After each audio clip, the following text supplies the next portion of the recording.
Hello and welcome to While You're at the Library. We're so glad that you're joining us in your living room and in our living room.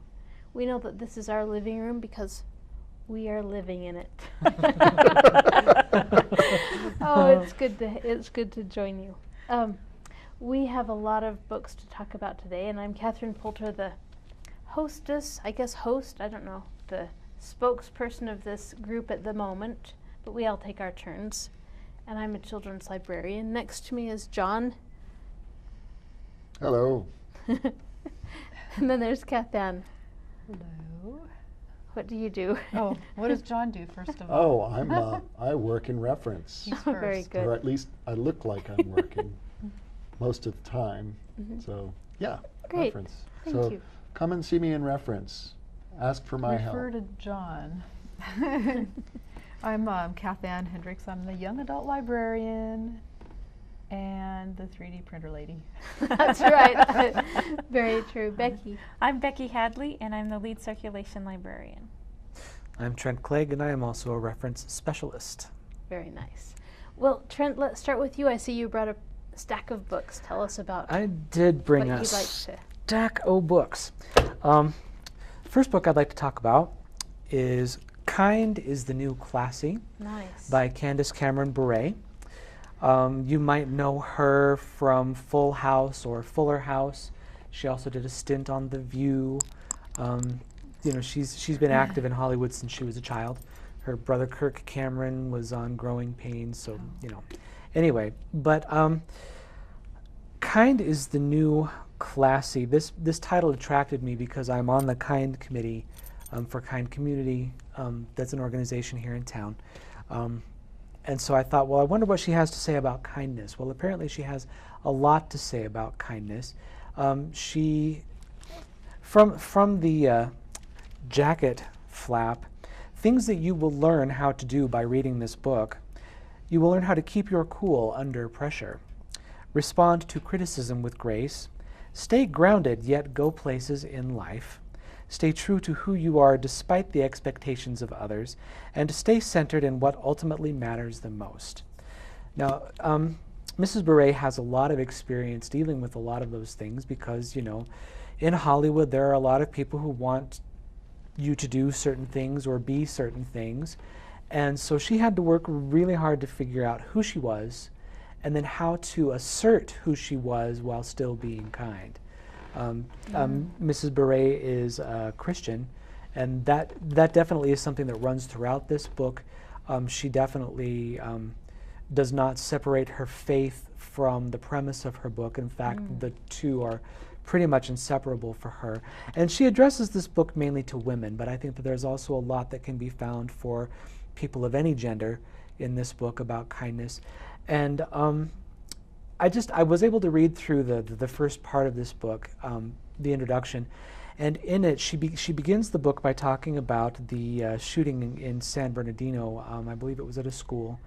Her kids go to schools in that area, and she was at that time in New York City taping The View when that all went down. And so of course, The View is kind of it's a topic. It's a talk show that's very topical as far as like current events. And so of course they're always staying on top of things. So here she is stranded in New York, hearing about all of these things that are going on. Her kids are in the school system where all of this stuff is happening, and she's having a meltdown. She goes into her dressing room just so that she can gather herself. She goes into the closet and shuts the door and just loses it. And in the middle of that, she hears this insistent knocking on the door. And this person isn't going away. And so finally she comes out of the closet, goes to the door and opens it. And there is Whoopi Goldberg. And Whoopi just embraces her in this huge hug and doesn't let her go until Candace is ready to be done with that. And she uses that as the example to start the book of, Whoopi wasn't looking for anything. There wasn't any agenda. There was no expectation of reciprocation. She was just treating Candace the way that she would want to be treated in that situation. And so this whole book is basically about, the golden rule. Treat others how you would want to be treated. And if we are kind to one another, that's how we can transform the nation, because we will indeed be transforming ourselves. So Kind is the new classy. Come pick this up at the library. This is a fantastic book. I'm going to zip through it myself, and so you can put yourselves on hold for it. But yeah, Kind is the new classy. Candace Cameron Bure. Good. Thank you. That Yeah. was great. That sounds good. Becky. Yes, so I brought in a book I talked about last month, which is Shakespeare's True Love by Helen Burton. And the reason I have brought this in again is because we are having Helen come in as a visiting author in September. Exciting. Wonderful. So she will be at the library Wednesday, September 26th at 5:30. She'll be available to sign books. She's going to read a little bit out of her book. She'll answer questions about her experience with publishing. And it's And just going to be a research and fun, everything? yeah, her That'll be research great. that went into the book, and it's going to be great. So if you don't remember me talking about this, it's a great look on William Shakespeare, his life, friends, family, and the support that he had when he began his career. So Cool. come join us, Thank you. 26th. That sounds good. My turn? Your turn, turn? Pathan, yes. Okay. I think the first book I'll talk about is one that I'm nearly done with. And it's one my book group is reading. We've read 2 other books by the same author, and I'll talk a little bit about those in a minute, maybe. This is called Winter Garden, a novel by Kristen Hanna. And this author You've read other things. I've read a couple others by her, and I probably have talked about them as well. Starts out with 2 sisters, well, a family. They have an apple orchard up in Washington, up near Yakima, Wenatchee area. And their mother is Russian, and all of their lives they felt like their mother did not care for them, that she was very, very cold towards them, and they didn't know what they had done wrong. They just could not receive and achieve her love. But their father always made up for that, and their father really held the family together. Well, they're now adults. Meredith, the oldest daughter, is still there with the apple farm, helping her father out and managing everything. And at one time she had run a little sort of a gift store there, and she really liked that, but she felt like her father needed her to work in the orchard? not the orchard, but in the business itself, Mm. in the office. And so she always was very dutiful. She did that. She raised 2 daughters who are now in college. She married her childhood sweetheart. And she just was always the very efficient person and always, on top of everything. Well, the other sister, Nina, is younger. She has traveled the world. She's a photographer, and she spends her time going from one crisis to another to find poachers, to be in the middle of a war zone, and her photography is very well known, and she's received, front covers of magazines, which she's very proud of, and she shows up every now and again to see the family. Well, the father has a heart attack, and so both daughters want to be there for him, and be by his side. And the mother her name is Vera. She is still the same. She spends a lot of time outside, and the winter garden is named after what she likes to do, is be out in the winter and look at her garden. And probably because it reminds her of something in Russia. Well, just before the father is ill enough to die, just before he dies, he says to his wife, "You must tell them the rest of the story." So in their childhood, they spent a lot of time, at night she would tell them fairy tales before they went to bed, up until a certain age where I think Meredith tried to have a Christmas play, and her mother fell apart, and she thought she had done something wrong, and in reality it had something to do with her mother's past that she didn't know about. So he says to her, "You need to finish telling them the rest of that fairy tale," and he makes her promise. And Nina and Meredith are like, "We give up, we gave up a long time ago, wanting to earn our mother's love. We don't care." But they are also charged with trying to get to know their mother and be, reach out to her. So the rest of the story goes into, and this one was the large print version, so it's quite large. She tells the story, and Nina gets her to start talking. So at night, she'll turn the lights out, and they'll sit and listen to her speak about, tell the story, and every night she picks up at the end of what she was at. And they discover that there's more to this story. It's not just a fairy tale, that they're starting to hear some things that are real. And it centers around the 1930s, during war-torn Leningrad, when the Germans invade, and it appears that it's about Vera's life. So it's been really interesting to read. It reminds me a lot, not a lot, but in 1922, this book was centered around that same time frame, A Gentleman in Moscow, when, I guess it was before the Germans invaded, they were getting rid of the aristocracy, and this man was a writer or a poet. Right? Am I getting my dates right here? Catherine knows a little more about this than I do. So this was a fictionalized version of that time period. In this case, this man was confined to a hotel, which probably wasn't reality, but it was a really good story nonetheless. It was, yes. Amor Towels, A Gentleman in Moscow. But this book, A Winter Garden, not A Winter Garden, but Winter Garden, goes beyond just the fact that, okay, Vera's father was a poet, and he was arrested, and they never saw him again. And all of the loss that Vera goes through comes out in her stories, and what they thought was a fairy tale, and it really isn't. Which explains why she was so cold. Which explains why, yes. And it takes quite a bit through the book before you figure out what had happened to her and how she dealt with it. I like reading, she's a good, how do I say this? She's a popular author. I sometimes get a little bit distracted by some cliches that she uses when she writes personally, but not everybody feels that way. And but the story is engaging, and it makes me want to read more of it and find out what happened. So if you are interested in that time frame and about families and about how they reconcile, I'd highly recommend the book. Thank you. John. Well, speaking of cliches,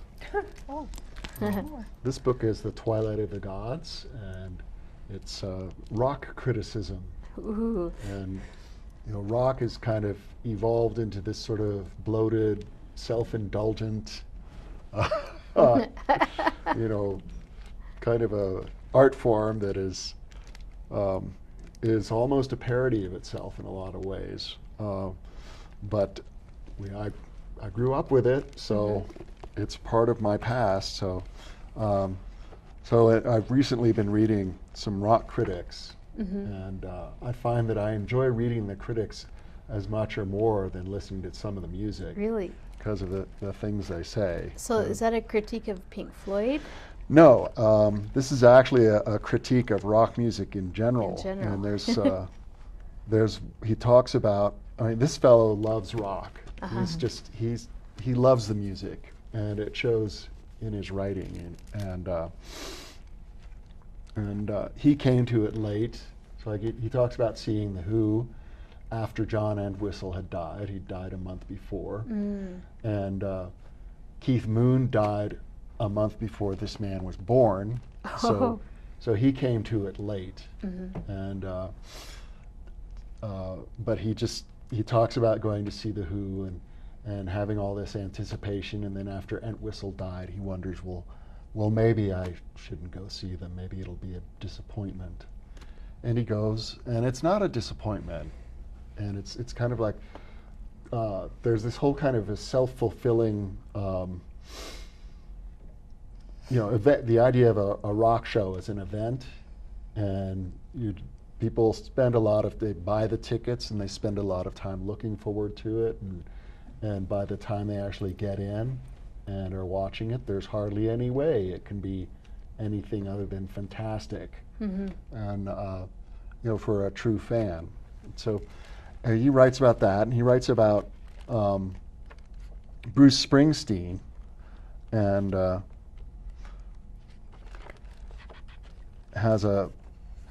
he writes about seeing him with the president, and how Springsteen is like, when he gives a concert, he gives it his all. He goes out and he just works the crowd for 3 or 4 hours, and he's just like There, yeah, present. he's a sweat ball by the end of it. And he's just like giving them everything, and he's been doing that for what, 40, 50 years now, and that's, I mean, that's an example of something that about rock and roll that I can admire, sort of its staying power that we kind of never expected. So, but this is an interesting book, and I can't say I've read much of it, but I glanced through it and I want to read it more because I've run across some other rock authors and Lester Bangs and Greil Marcus and people who've written about it. I find it pretty interesting. So Now, do you like it because they're talking about things that you get? well, yeah, there are lots of bands that I grew up with, and most of them I can't listen to now.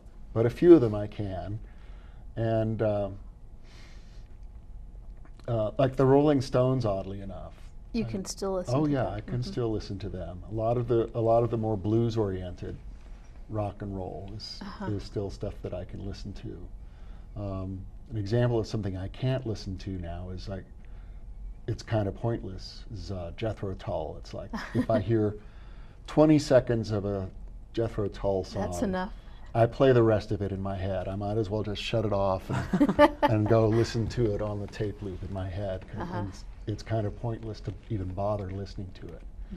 And there's a lot of groups that are like that, where music for me has to be something that I can't remember. At some level I can't remember it. And so it's new in So some it's way. new every time I listen to it. And if it's not new every time I listen to it, then Why for listen? me it loses something. So, but this is my youth. This is a lot of us. This is our youth, and if you want to take a walk down memory lane, this book is a good way to do that. So Great, thank you. A series that I've read and enjoyed many times just came out with the very last of the series. It's the Pender Wyx books. The Pender Wyx are a group of, well, in the beginning there's 4 sisters and their father and a dog named Hound who go on vacation to a big old house called Arundel, and they get to stay in the guest cottage. That's the first book.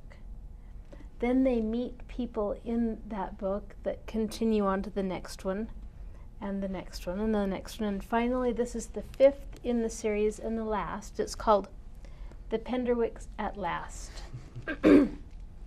By now the family has grown, because that happens to families.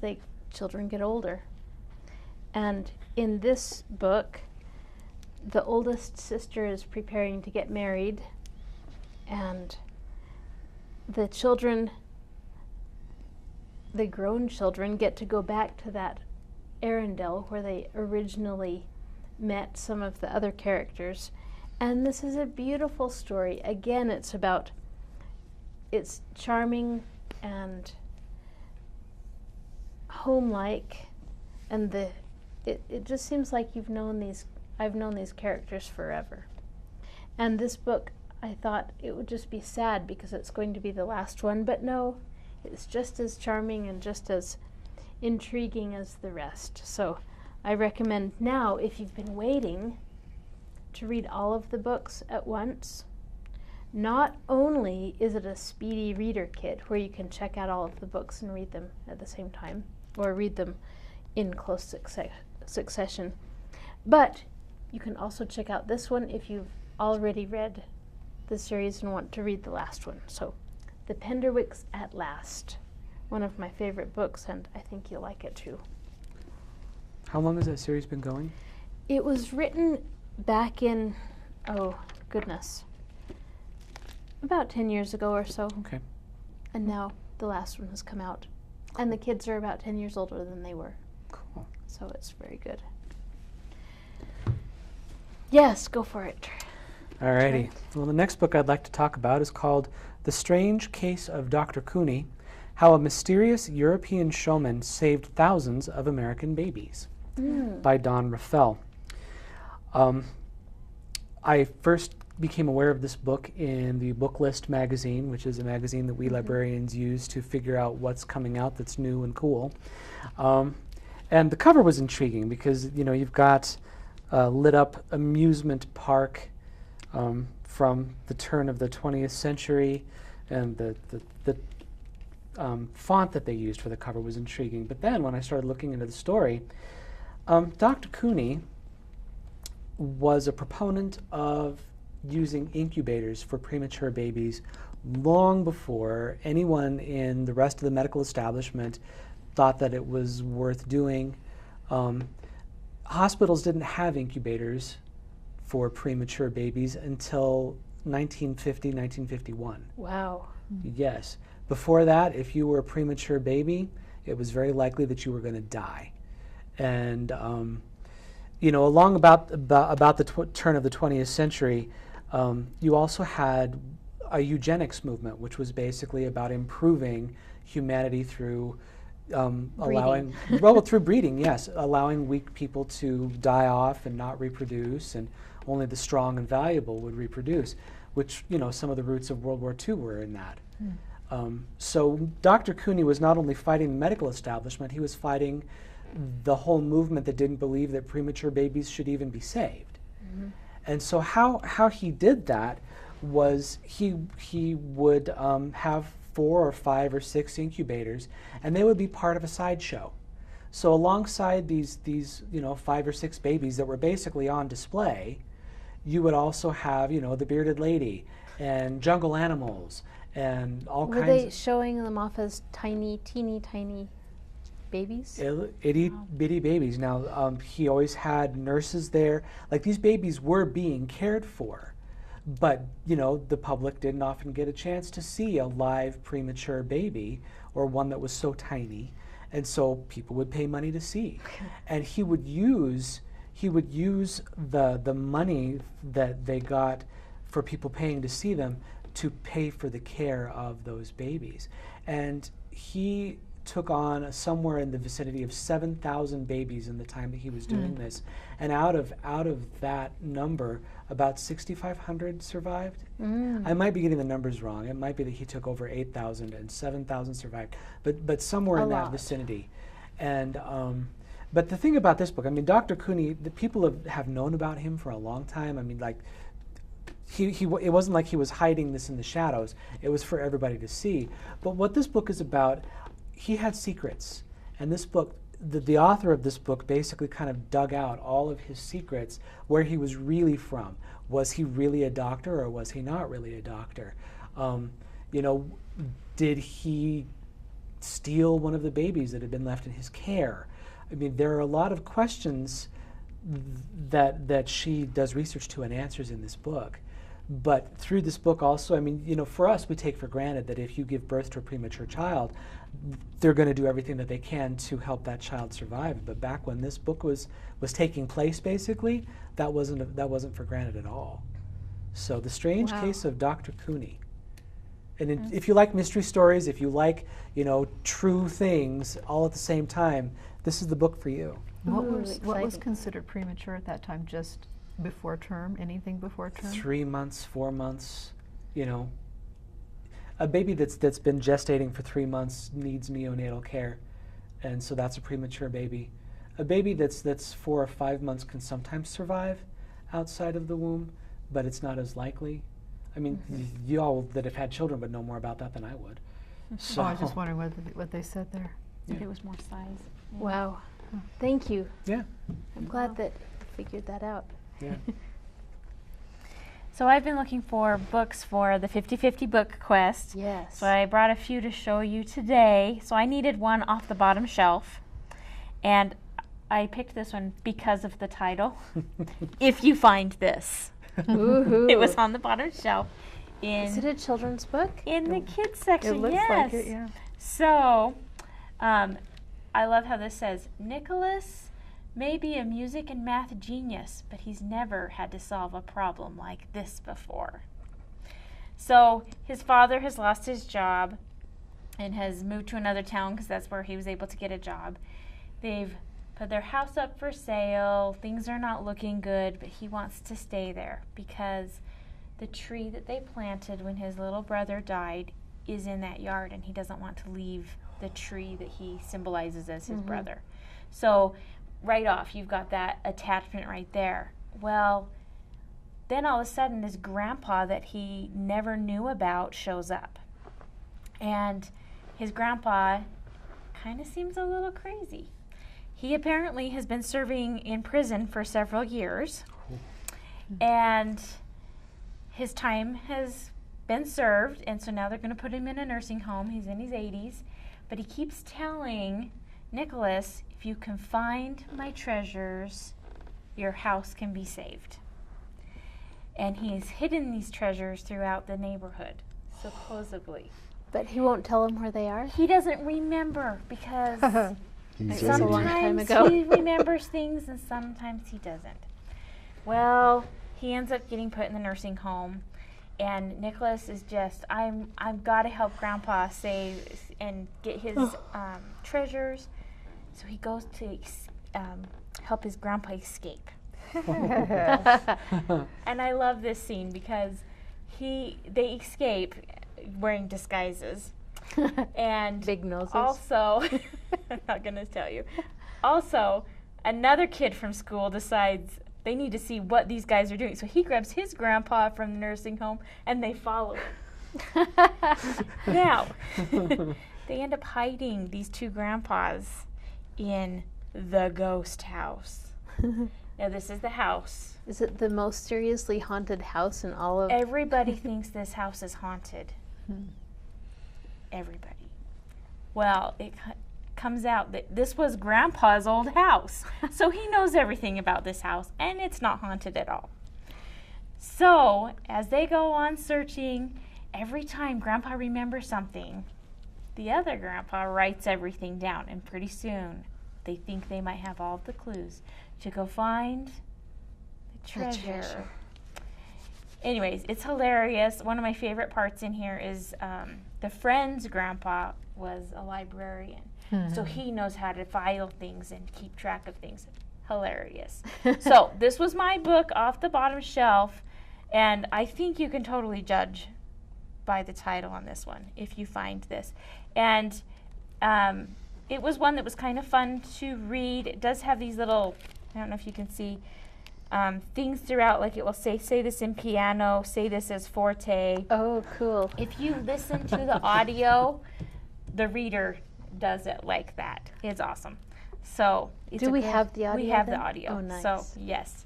So try that one out. Speaking of audio, another one that I grabbed for the 50/50 book quest is I needed something set in the future.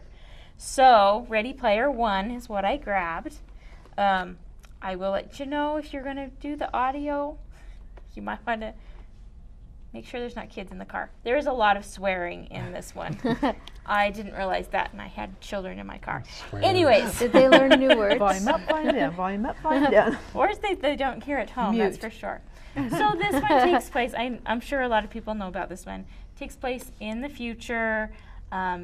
Future's not so bright for the world, and so they have made a virtual utopia that they can escape to.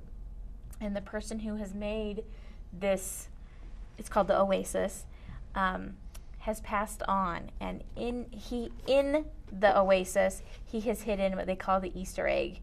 And whoever can find this Easter egg has been left his whole fortune. And so there's 3 keys, 3 gates, and everybody's trying to find it, and time passes, nobody finds it, nothing. But then Wade comes along and he uncovers the first key, and then suddenly everybody's looking again. So lots of intense things go on here. Virtual reality. Virtual reality, but the fun thing for those of us who liked the 80s or grew up in the 80s, lots of lyrics, movies, TV shows, books, commercials are all referenced in here and are even part of the clues to finding the keys. That's cool. So And there's a movie. there is a movie that's out. I haven't seen it yet, but I haven't seen the movie, Yeah. but I've read the book, so the I've not library has listened the, to it. The library has the DVD. the book, the audio, and the ebook. So Yeah. lots of different formats. I think player one is ready. Ready Player One. Yes. So Cool. so those are both fun books that have clues, and you're trying to find a treasure, really. Oh, that's good. And they will work for the 50-50 They challenge. both work for the 50-50. Mm-hmm. Good. I'm just going to briefly talk about a couple other books by Kristen Hanna that I have read, but it's been a little while since I read it. This one is called Magic Hour, and it's set in the Pacific Northwest in the Olympic National Forest. And they find a 6-year-old girl who is lost, alone, speechless, and nobody knows anything about her. They're trying to find, hints to her identity, but there's nothing that they can find. And a child psychologist is involved in this. She's returned to her hometown after a scandal in her career, and she's determined to find out where this girl has come from. And she calls the girl Alice and really reaches out to her. And she's also working with her sister, who is a local police officer, and they are kind of estranged, but they start to work together to figure out where Alice came from and make her a home. And it was a really good story, and a nice, interesting setting for that. So that one's one of them. And the other one is Fly Away. And as I remember this one, let's see.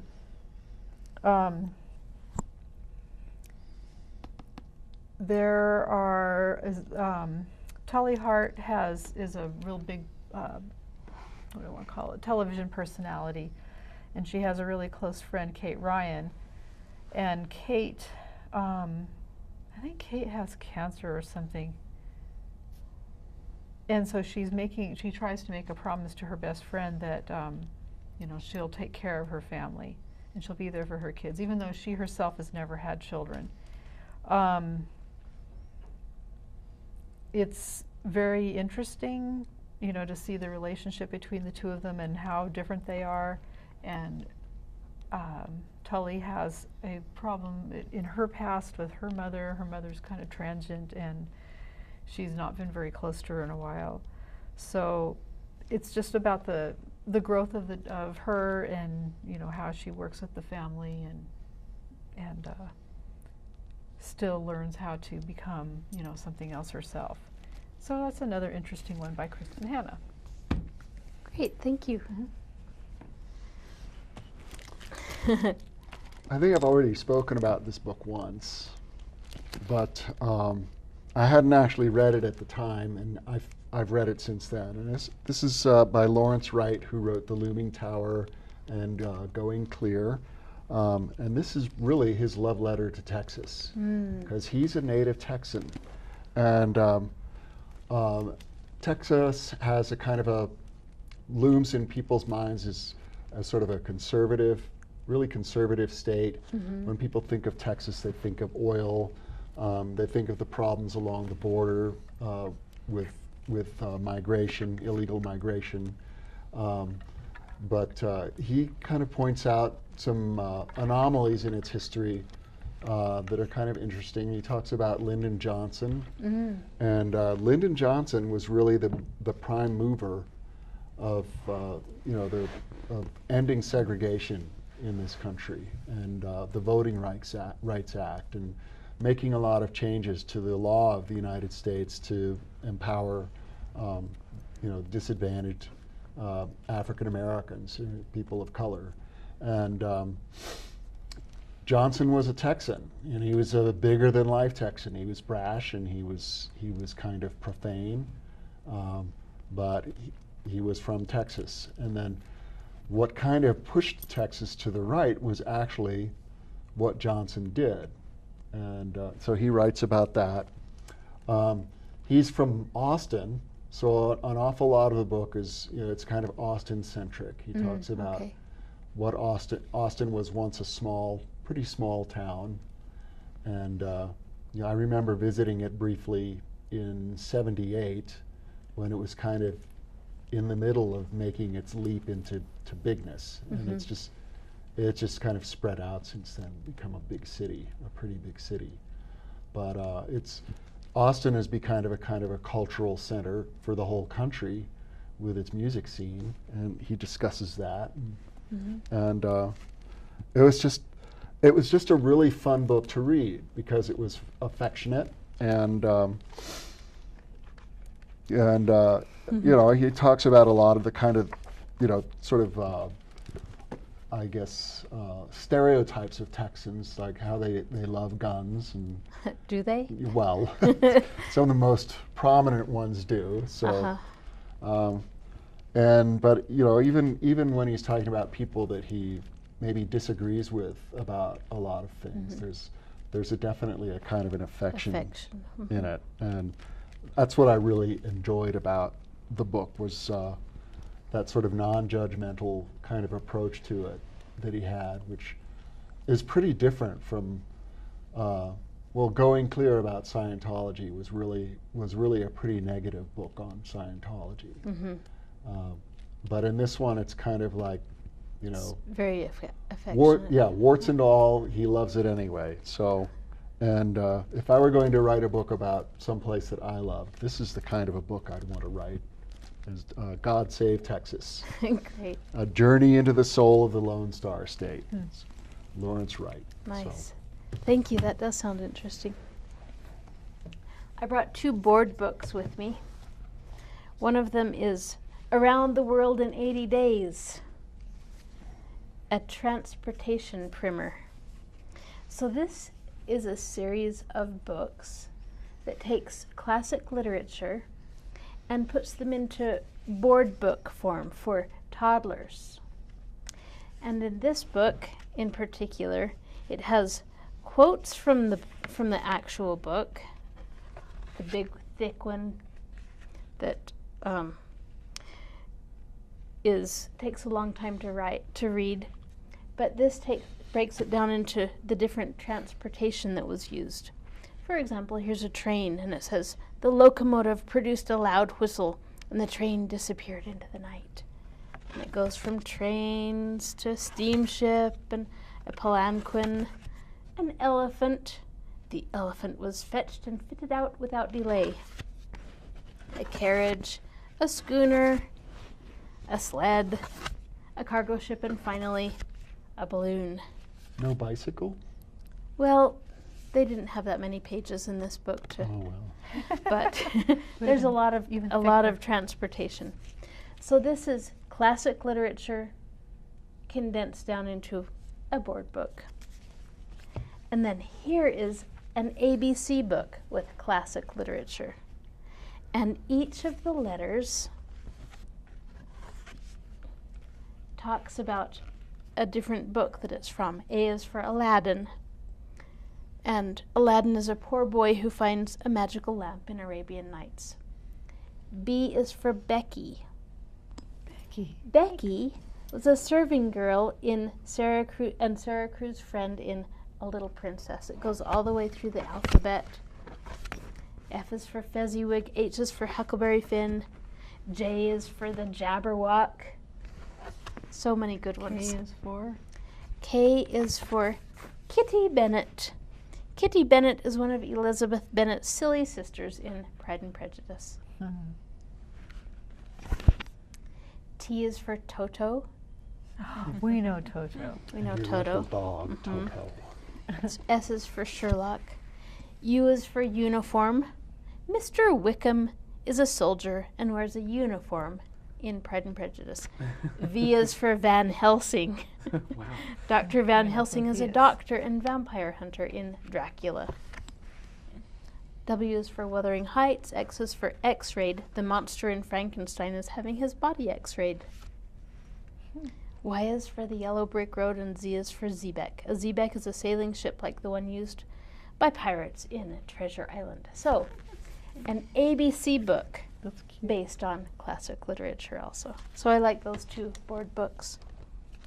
You're never too young to introduce your child. No. Your child is never too young to be introduced to classic literature. You're never too old to read it. That's right. The board books. That's right. Trent, tell us something else. Tell us Something else. Well, Something else. the third week of September is the Kind Week kickoff, and I can't believe that I didn't speak about that when I spoke about my first book. This is the fourth year that we're doing it. The underpass is going to be closed on that third Monday of September. It's still Sorry, closed. citizens of Pocatello. It's Going to yet. open, then it'll close for a day, but we'll get it taken care of. But yes, it's a big thing with different vendors with their products related to kindness, activities, all kinds of fun things happening around the underpass there on Center Street. The 17th of September from 5 until 9, I believe. So there, that told you something. Now I'm going to tell you about 2 books. Great. I recently rewatched one of my very favorite movies, Velvet Goldmine, which is all about the glam rock of the early 1970s. And speaking of glam rock, the first one I'd like to talk about, Boys Keep Swinging. It's a memoir by Jake Shears. Jake Shears is the front man for the band Scissor Sisters, which is kind of a revival glam rock band. Their style of music is glam rock, 30 years after glam rock disappeared. And I've been listening to the Scissor Sisters for a decade. I love them. I think their music's great. But Jake has an interesting story. He just put out his first solo album. He was raised in Washington, and he actually had to leave and finish high school at a different high school because of how badly he was bullied. And so in this, he talks a little bit about that. He also talks about leaving Washington and going to New York City, and basically how he met up with the people that eventually became the Scissor Sisters. And basically, the takeaway that I've seen from this book is, you might be the kid that gets bullied in school, but if you believe in yourself and you just keep on being who you are, eventually you're going to be able to find happiness. You're going to be able to find whatever means success for you, and you just keep on going. But his thing is glam rock, and I think it's lovely. Now, the reason why I'm getting 2 books together, this book, 20th Century Boy by Duncan Hannah. Duncan Hannah is a visual artist. His works are included in the Museum of Modern Art. Galleries across the world have examples of his art. But in the early 1970s, during the era of glam rock, when he was in his early 20s, he had the presence of mind that most early 20-somethings really don't, to keep a diary, to keep a notebook, a diary, a journal, because he wanted to remember his youth as it was happening. Wow. So that years down the road, he could look back and relive his youth. And so this is actually a pretty valuable chronicle of what life was like in New York City in the early 1970s, during the era of the New York Dolls and T-Rex and all of those bands that made up glam rock. I wouldn't recommend this book for children, because in the early 1970s, people were doing some very interesting things in New York City that I wouldn't recommend for children. But if you want to get a glimpse into what was really going on and what the scene was really like, 20th Century Boy by Duncan Hannah. So is that his memoir? Is that his scrapbook? Basically, he Reproduced? he published the journals that he kept. So these are literally those journals, without any No extraneous. Wow. Yeah, these are it's kind of like reading on the road in a way, or Nikki Sixx's Heroin Diaries. Only, it's not hard rock. It's glam rock. It's related to that. Yeah, exactly. Cool. So. Thank you. Yeah. Well, something to change things up a bit. Murder in the Locked Library by Ellery Adams. So this is book 4 in the Book Retreat Mystery Series. But this one is a fun one. So the main character, Jane, she has a resort that's all book themed, Storyton Hall. And she has decided that she is going to add on a spa. And when they break ground to start building this addition, they come across remains. Ooh. So everything's put to a stop, and they call in the experts, of course, and this skeleton, it has a very rare book that he's holding. And they can tell that he has been murdered, because he obviously looks like he's been hit over the head, and there are a few other broken bones. But the murderer didn't take the book. But the murderer didn't take the book, yes. So it's being investigated. Meanwhile, of course, at this resort, it's also time for a book convention. So they kind of just rope that off and go on to this convention, and it's got a lot of rare book collectors that are at this all together. And one in particular is very famous for the knowledge that he has, and he gets special permission to look at this book that is police evidence. And everybody knows that he has a very severe allergy to latex because he always carries around his own special gloves. Because if you know anything about rare books, you're not going to be touching them with the oils of your hands. Well, he puts on his gloves, and they're in this locked library, and a few minutes later, he's dead. And it comes to find out that somebody has swapped out his gloves, his special non-latex gloves, and so they treat him for the reaction, but really and truly, it's not the gloves that killed him, it's something else.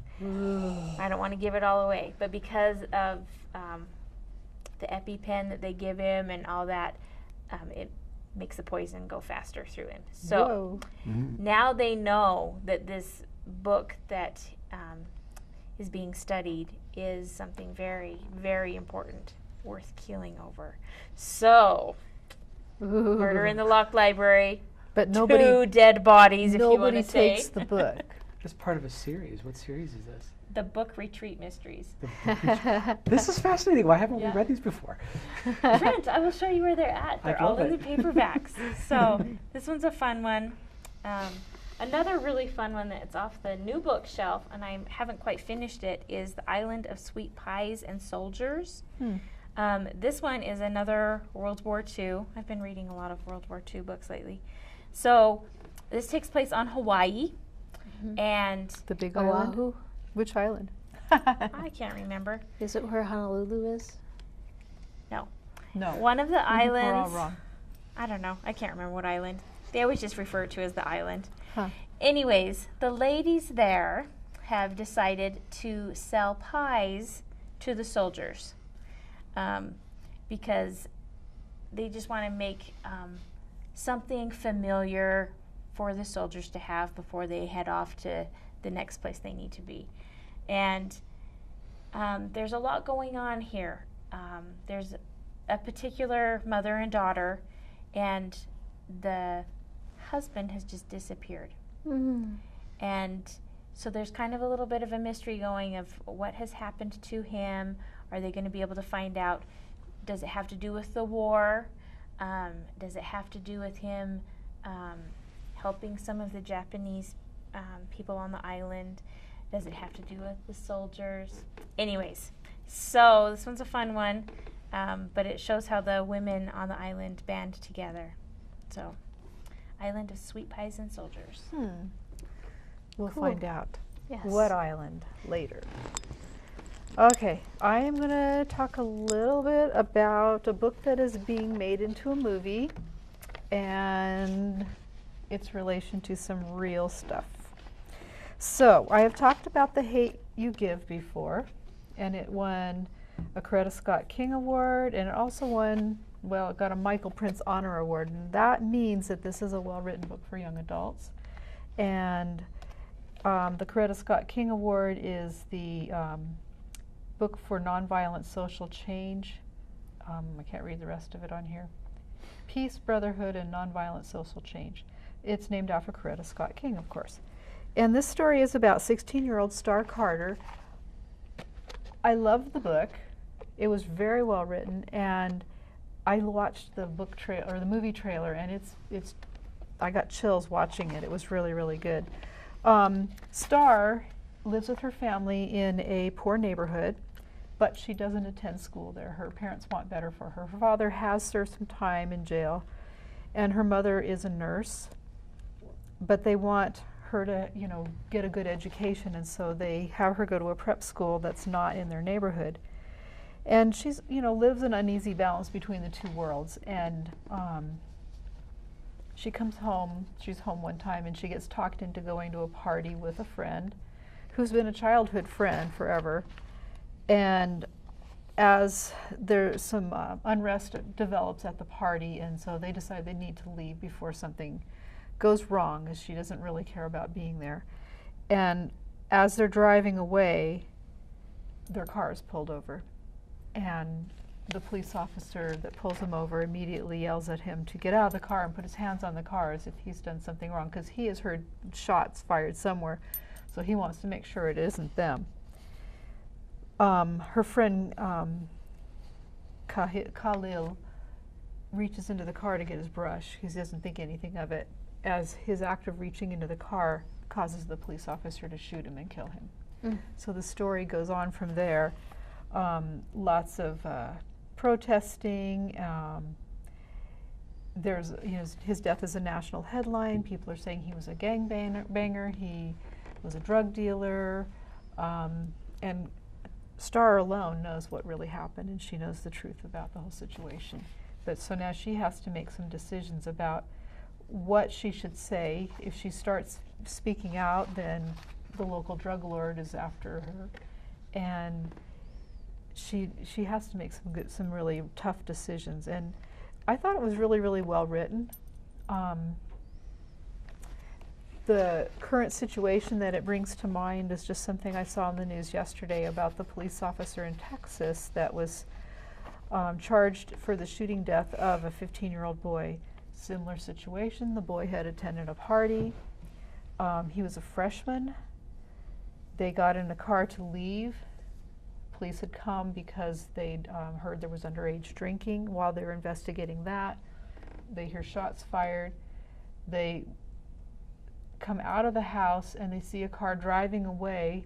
One of the police officers tries to stop the car, and the other police officer claims that the car was backing up and endangering his partner, and he opens fire and killing this one boy. He was found guilty because they decided that the partner said he wasn't being endangered, and the footage on the camera shows that they were driving away, not backing up into the officer. But I just thought it was interesting because there are more and more books out there that are being written about current subjects, and it kind of gives you pause. So I'm not promoting one thing one way or another, but I think this is a really worthwhile book. I haven't seen the movie, obviously, but it'd be interesting to see if the movie is as good as the movie trailer and if it follows closely with the book. Great, thank you, Kevin. Do you have one more book you'd like to talk about? Sure, I've got, well, I have more than one, but I only have time for one, so I'll just do the one. This is for people who get frustrated with their smartphones. Nah. Okay? These are still being published. I ordered several of them for my collection. They're in the 900s. And what's it called? It's a road atlas. Oh, nice. This is the one with real maps. Yes, with real maps. There you go. Hawaii. This is in the Pacific Ocean. Speak of the devil. Okay, so this is the fat tire guy. We also have some the Rand Michelin McNally's. Man. Yeah, the Michelin Man. And I love maps, so that's my excuse. But for people who don't know how to use smartphones or find them frustrating, or if you're planning a trip and the electricity is out, you can get your candle and open this up and plan it using this. Find your way. Yeah, find your way. It's, if you're traveling down the road and you don't have service, for example. And this one is also, I should point out, it's from the future. It's 2019, so you'll be able to use roads that aren't even open yet. So, wow. So that's to be opened in. Yeah, that's all I have to say about this book. Oh, good. Well, thank you, John. You're welcome. And now I think we'll say goodbye and welcome you back another time. Thanks for joining us in our little living room here, and come to the library and tell us what you've been reading. It's always nice to talk to you. We'll see you soon. Goodbye.